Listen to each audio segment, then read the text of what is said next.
안녕하세요. 부자되는 맥스TV의 맥스테디입니다. 오늘 같이 이야기 나눠볼 주제는 빅히트 엔터테인먼트 공모주 청약 투자에 대한 거를 오늘 같이 이야기 나눠보려고 하고 있고요. 제가 이전 영상에서 공모주 청약하는 방법이나 카카오 게임즈에 대해서 말씀을 드렸었죠. 영상에서도 몇 가지 이유를 말씀드리면서 단기간 오버슈팅에 의한 흥행을 예측을 했었는데 어김없이 카카오 게임즈는 공모주 청약에서 증거금 58조 원에 달하는 돈이 모이면서 1525대 1의 경쟁률이 나왔었죠. 이후에 상장일에 따상을 한 이후에 더블로 시초가를 형성한 다음에 상한가를 만들었죠. 그 다음 날까지 상한가를 한 번 더 가면서 현재는 81,100원이 된 상황이죠. 시가총액이 거의 6조 원에 달하면서 순식간에 코스닥 시총 순위 3위가 된 상황입니다. 공모가가 24,000원 정도였으니까 금요일에 상한가에만 팔았어도 벌써 수익률이 대략 238% 정도 되겠네요. SK바이오팜만큼은 아니지만 스톡옵션으로 상당한 수익을 얻게 된 직원들 얘기들도 기사로 종종 나오고 있는 중입니다. 남궁훈 대표는 주식 평가 가치액만 2천억 원에 달한다고 하네요. 부러우면 좀 지는 건데 솔직히 좀 부럽긴 하네요. 참고로 저는 17주를 받았었고 금요일 상한가 마감이라 월요일 정도까지는 상승할 것 같긴 했지만 저는 뭐 적정 가치보다 좀 오버슈팅 된 상황이라고 생각이 돼서 안전하게 금요일날 상한가에 전량 매도를 했습니다. 그래서 한 60만원 정도 번 것 같네요. SK바이오팜으로 주식을 모르던 사람들까지 관심을 가지게 되면서 모두 청약을 넣었던 상황이었습니다. 제 주변에서도 엄청나게 넣더라고요. 상황이 이렇게 되다 보니까 경쟁률이 워낙 치열했었고 그래서 1억을 넣어야 뭐 한 5주 정도를 받을 수 있었다라고 했었기 때문에 얼마 받지는 못했었지만 그래도 위험이 거의 없는 상황에서 어느 정도 수익을 낼 수 있었던 투자였습니다. 제가 적절한 시기에 신중하게만 고른다면 공모주 투자가 떼돈을 벌지는 못해도 저위험의 중수익 정도는 낼 수 있다라고 말씀을 드린 이유를 이제 아시겠죠? 다만 공모주 투자가 항상 공모가의 200%로 시초가가 형성된 다음에 그 당일날 30% 상한가까지 가고 그 다음날도 가고 이렇게 상상을 한다고 생각을 하시면 안 됩니다. 참고로 지금까지 첫날 따상을 하고 난 다음에 그 다음날까지 상한가를 간 종목이 카카오 게임즈를 포함해서 총 6개밖에 안 된다라고 합니다. 그중 최근에 이제 SK바이오팜이랑 카카오 게임즈가 있으니까 이거 2개를 빼면은 올해 상반기 전까지는 4개밖에 없었다라는 거죠. 거의 없다라고 봐도 되는 겁니다. 시장 유동성에 추가로 여러 사람들의 좀 비이성적인 과열 관심까지 좀 더해지면서 여러 가지 특수한 상황이 이번에는 여러 개가 겹쳐 있었기 때문에 가능했던 일이었던 것 같습니다. 자, 예를 들어 볼까요? 공모주에 관심을 좀 가지셨던 분이시라면 아시겠지만 카카오 게임즈 바로 전에 P&K 피부 임상연구센터라는 곳도 공모주 청약을 했었습니다. P&K는 국내 최초로 의사가 설립한 인체적용 시험기관으로 화장품, 미용기기 등 효능을 검증하는 기업이었습니다. 시장 성장성이라든가 현재 시장 유동성이라든가 엄청난 기관 수요 예측이 있었다라는 거, 따상을 할 만한 여러 가지 조건들을 굉장히 많이 가지고 있었습니다.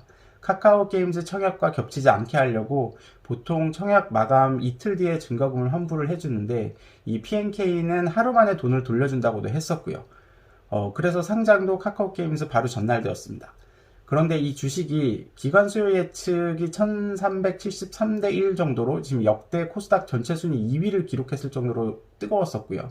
그리고 공모주 일반 청약 경쟁률도 무려 1727대 1이었음에도 불구하고 시초가는 공모가 18,300원 대비 2배가 아닌 53% 정도만 오른 28,000원에서 시작을 했었고요. 상한가는커녕 상장한 당일날 마이너스가 되면서 26,800원에 거래가 마감이 된 이후에 현재 25,150원까지 떨어진 상황입니다. 물론 공모주 투자를 하셨다라고 하면 공모가가 18,300원이었었기 때문에 수익이 나기는 했었습니다. 시장의 유동성이 이렇게 많이 풀린 상황에서 공모주가 이렇게 핫한데도 열광적인 관심이 없다면 따상이 안 일어날 수도 있다는 상황에 대해서 좀 말씀을 드리려고 예를 들어 드린 거고요.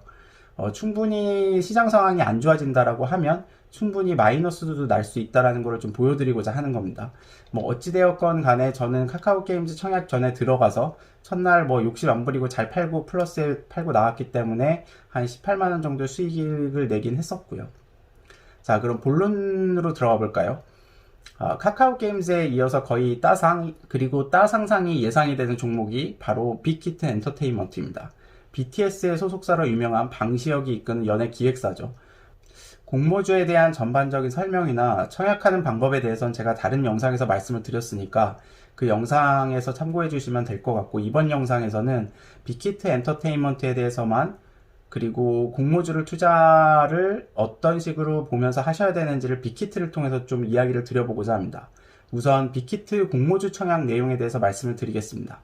공모주에 본격적으로 관심을 가지고 계신 분이시라면 전자공시 시스템 다트에서 증권신고서를 한 번은 찬찬히 보시면 좋다라고 말씀을 드렸죠.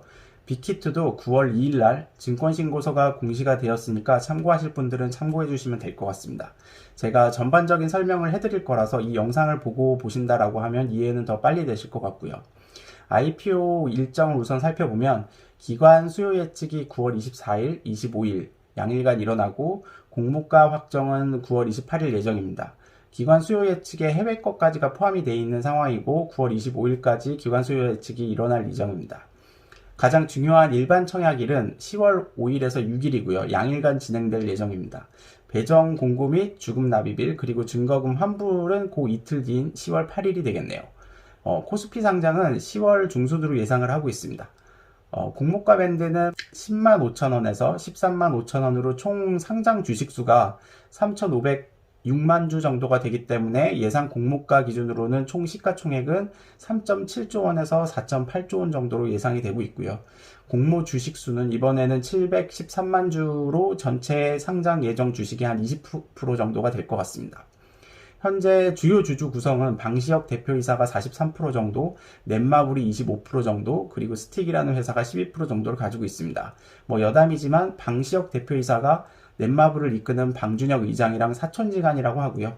참고 그냥 해주시면 될 것 같고, IPO 시 고려해야 할 시석성 주식은 1% 미만으로 좀 미미한 편이네요. 앞에서 이야기한 예상 시가총액은 올해 상반기 이익 고려 시 EB to EBITDA가 26배에서 35배, 그리고 퍼가 47배에서 61배 정도에 해당합니다. 제가 기업 IPO는 예상 시가총액을 비슷한 상장 기업의 멀티플을 이용해서 구해진 다음에 주식수로 나누고 그 다음에 성공적인 상장을 위해서 일정 부분 할인을 해서 공모가 밴드를 만든다라고 말씀을 드렸죠. 현재 엔터주의 퍼가 한 30에서 35배인 점을 고려하면 1등주로서 조금 좋은 수익을 내고 있는 상황에서 프리미엄이 붙었다라고 봐도 되겠지만, 사실은 퍼가 높은 플랫폼 기업인 네이버와 카카오가 IPO 비교 대상으로 들어가면서 일반적인 엔터주보다는 좀 높게 잡힌 성향이 있습니다. 빅히트 공모 결정에 대해서 조금 더 말씀을 드리면 JYP 엔터테인먼트, YG 엔터테인먼트, YG 플러스, 네이버, 카카오가 비교 회사로 선정이 됐고요. 이들의 평균 EB to EBITDA가 한 42.36배 정도가 나왔습니다. 빅히트 2020년 상반기 EBITDA를 연 환산율로 하면 곱하기 2를 한 거죠. 한 1218억 원 정도가 되기 때문에 이 둘을 곱해서 EB, 즉 이 기업 가치를 계산을 한 거고요. 여기서 기업이 들고 있는 순현금 등을 조정을 해서 좀 더해주면 평가 시가총액이 나오고요. 이를 주식수로 나누게 되면 16만원 정도가 나오게 됩니다. 여기에 할인율 15%에서 34% 정도를 적용을 해서 공모가 밴드가 정해지게 되는 겁니다. 주요 주주 등 보호예수 등으로 상장화 한동안은 유통 가능한 주식수는 한 30% 정도가 될 거라고 하고요. 상승에 그렇게 나빠 보이지 않는 여건입니다. 신주 발행 형태로 상장이 되고 자금이 기업으로 한 7,500억 정도가 유입이 될 예정인데, 2,000억 원은 지난 한 6월에 인수한 플레디스의 인수자금용 차입금을 갚는 데 쓸 것이고, 나머지 한 4,000억 원 정도도 추가 M&A에 쓸 거라고 합니다. 나머지는 워킹캐피탈이나 이런 데 쓸 거라고 얘기를 하고요. 후에 말씀드리겠지만 빅히트가 BTS에 대한 의존도가 좀 심하기 때문에 이를 해소시킬 투자에 자금을 쓸 걸로 예상이 됩니다. 제가 공모주 투자할 때는 IPO 자금을 적절한 곳에 쓰는지도 잘 보라고 말씀을 드렸었는데, 공모주 내용 관련돼서는 종합적으로는 지금까지는 제가 보기에는 괜찮은 공모주 투자로 보여집니다. 그럼 빅히트에 대해서 말씀을 드려볼까요?